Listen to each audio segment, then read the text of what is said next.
അപ്പോൾ ഇന്ന് നമ്മൾ നോക്കാൻ പോകുന്നത് നമ്മൾ ഡ്രൈവിംഗ് ലൈസൻസ് ഡീറ്റെയിൽസ് എങ്ങനെ നമ്മുടെ മൊബൈൽ ഫോണിൽ ഡൗൺലോഡ് ചെയ്യാം. ഇപ്പോൾ നമ്മൾ വാഹനത്തിൽ യാത്ര ചെയ്യുമ്പോൾ നമ്മുടെ ലൈസൻസ് നമുക്ക് ഒരു കാർഡ് രൂപത്തിൽ നമ്മുടെ കൈവശം വെക്കണമെന്ന് നിർബന്ധമില്ല. നമ്മുടെ മൊബൈൽ ഫോണിൽ ഉണ്ടായാൽ മതി. നമ്മുടെ ഡ്രൈവിംഗ് ലൈസൻസിൻ്റെ ഡീറ്റെയിൽസ് നമ്മുടെ ഫോണിൽ ഉണ്ടാവുന്നത് വളരെ നല്ലതാണ്. അതെങ്ങനെ ഡൗൺലോഡ് ചെയ്യാൻ കഴിയും, പ്രിൻ്റ് ഔട്ട് എടുക്കാൻ കഴിയും എന്നുള്ളതാണ് ഈ വീഡിയോയിലൂടെ ഞാൻ നിങ്ങൾക്ക് പറഞ്ഞു തരാൻ പോകുന്നത്. അതിനുവേണ്ടി നമ്മൾ ആദ്യമായി ചെയ്യേണ്ടത് നമ്മുടെ ഗൂഗിളിൽ ചെന്ന് പരിവാഹൻ എന്ന് ടൈപ്പ് ചെയ്യുക. അപ്പോൾ ഏറ്റവും മുകളിൽ തന്നെ പരിവാഹൻ സേവ എന്നൊരു സൈറ്റ് ലഭിക്കും. അത് ഓപ്പൺ ചെയ്യുക. അത് ഓപ്പൺ ചെയ്ത് കഴിഞ്ഞാൽ ഇങ്ങനൊരു ഇൻ്റർഫേസാണ് നമുക്ക് കാണാൻ സാധിക്കുക.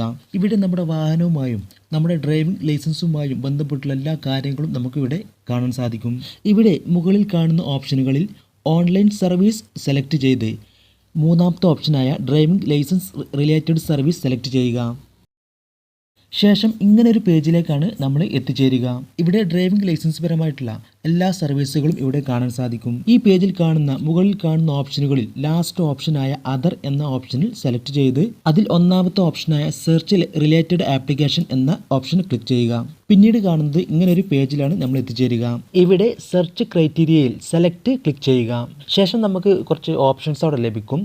ആപ്ലിക്കേഷൻ നമ്പർ ഉണ്ട്, LL നമ്പർ അഥവാ learners licence number, DL number driving licence number, CL number conductor licence number, ഇങ്ങനെ ഉണ്ട്. അപ്പോൾ നമുക്ക് അതിൽ വേണ്ടത് ഡ്രൈവിംഗ് ലൈസൻസ് നമ്പറാണ്. അപ്പോൾ DL സെലക്ട് ചെയ്യുക. ഇനി നമ്മൾ ഡ്രൈവിംഗ് ലൈസൻസ് നമ്പറാണ് അവിടെ കൊടുക്കേണ്ടത്.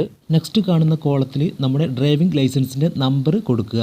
നമ്പർ കൊടുക്കുമ്പോൾ നമ്മൾ ശ്രദ്ധിക്കേണ്ട ഒരു കാര്യം, നമ്മൾ കൊടുക്കുന്ന നമ്പർ ഇവിടെ 15 ഡിജിറ്റ് ഉണ്ടായിരിക്കണം. ഡ്രൈവിംഗ് ലൈസൻസ് നമ്പറിൽ 15 ഡിജിറ്റ് ഉള്ളവർ അങ്ങനെ കറക്റ്റ് കൊടുക്കുക. പക്ഷേ എൻ്റെ ഡ്രൈവിംഗ് ലൈസൻസിൽ അങ്ങനെ 15 ഡിജിറ്റ് ഇല്ല. നമ്മുടെ രജനി സാറിൻ്റെ ഡ്രൈവിംഗ് ലൈസൻസിൽ കാണിച്ചതുപോലെയാണ് എൻ്റെ ഡ്രൈവിംഗ് ലൈസൻസിലും ഡ്രൈവിംഗ് ലൈസൻസ് നമ്പർ കാണിക്കുന്നത്. ഇത് നിങ്ങൾക്ക് മനസ്സിലാക്കുന്നതിന് വേണ്ടി ഞാൻ ക്രിയേറ്റ് ചെയ്ത ഒരു ഡ്രൈവിംഗ് ലൈസൻസ് നമ്പറാണ്. നിങ്ങൾക്ക് മനസ്സിലാവുന്നതിന് വേണ്ടി എൻ്റെതിലുള്ളതുപോലെ ഞാൻ ക്രിയേറ്റ് ചെയ്തതാണ്. പക്ഷേ ഇത് 15 ഡിജിറ്റ് ഇല്ലാത്തത് കൊണ്ട് തന്നെ ഈ നമ്പർ നമുക്ക് അവിടെ കൊടുക്കാൻ പറ്റില്ല. പക്ഷേ അപ്പോൾ ഇതിന് ചില മാറ്റങ്ങൾ വരുത്തേണ്ടതുണ്ട്. ഇതിനെ എങ്ങനെ മാറ്റി അവിടെ എഴുതണം എന്നുള്ളത് തൊട്ടപ്പുറത്ത് ഞാൻ കാണിച്ചു തരാം.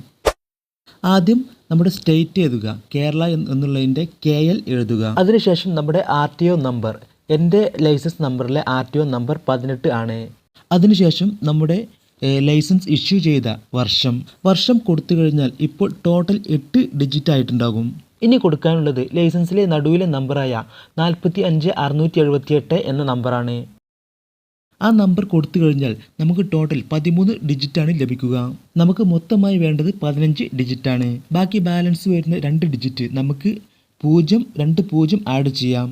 പക്ഷേ ആ 20 നമ്മൾ കൊടുക്കേണ്ടത് ഇവിടെയാണ് കൊടുക്കേണ്ടത്. അതിനുശേഷമാണ് ആ നടുവിൽ കാണുന്ന 5 അക്ക നമ്പർ കൊടുക്കേണ്ടത്. ഇപ്പോൾ മൊത്തമായി നമുക്ക് 15 ഡിജിറ്റ് ലഭിച്ചിട്ടുണ്ട്. ഈ രീതിയിലാണ് നമ്മൾ ലൈസൻസ് നമ്പർ കൊടുക്കേണ്ടത്. നിങ്ങളും ഇതുപോലെ കറക്റ്റായി ലൈസൻസ് നമ്പർ കൊടുക്കുക.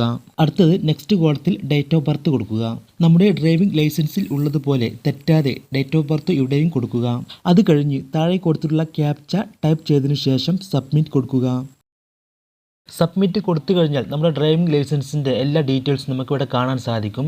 നമ്മുടെ ഫോട്ടോയും നമ്മുടെ സൈനും എല്ലാം നമുക്കിവിടെ കാണാൻ സാധിക്കും. ഇവിടെ വെച്ച് നമുക്ക് നമ്മുടെ ഡ്രൈവിംഗ് ലൈസൻസ് ഡീറ്റെയിൽസ് പ്രിൻറ്റ് ചെയ്യാനും ഡൗൺലോഡ് ചെയ്യാനുമുള്ള ഓപ്ഷൻസ് ഉണ്ട്. പക്ഷേ എൻ്റെ ഡ്രൈവിംഗ് ലൈസൻസ് ഒരുപാട് പഴക്കമുള്ളതായതുകൊണ്ട് തന്നെ ഇതിൽ ഒരുപാട് മിസ്സിങ് ലിങ്ക്സ് കാണിക്കുന്നുണ്ട്. എൻ്റെ ഫോൺ നമ്പർ ചേഞ്ച് ആയതുകൊണ്ട് തന്നെ ഫോൺ നമ്പർ അപ്ഡേറ്റ് ചെയ്യാനൊക്കെ ചോദിക്കുന്നുണ്ട്. അതുകൊണ്ട് എനിക്ക് ഇവിടെ നിന്ന് പ്രിൻറ്റ് ചെയ്യാനും ഡൗൺലോഡ് ചെയ്യാനും സാധിക്കില്ല. അപ്പോൾ ഇതുപോലെ എല്ലാവരും ട്രൈ ചെയ്ത് നോക്കുക. വീഡിയോ ഇഷ്ടമായെങ്കിൽ ലൈക്ക് ചെയ്യുക, സബ്സ്ക്രൈബ് ചെയ്യുക, നിങ്ങളുടെ ഫ്രണ്ട്സിലേക്കും ഈ വീഡിയോ എത്തിച്ചു കൊടുക്കുക. നെക്സ്റ്റ് വീഡിയോയിൽ വീണ്ടും കാണാം. Thanks for watching.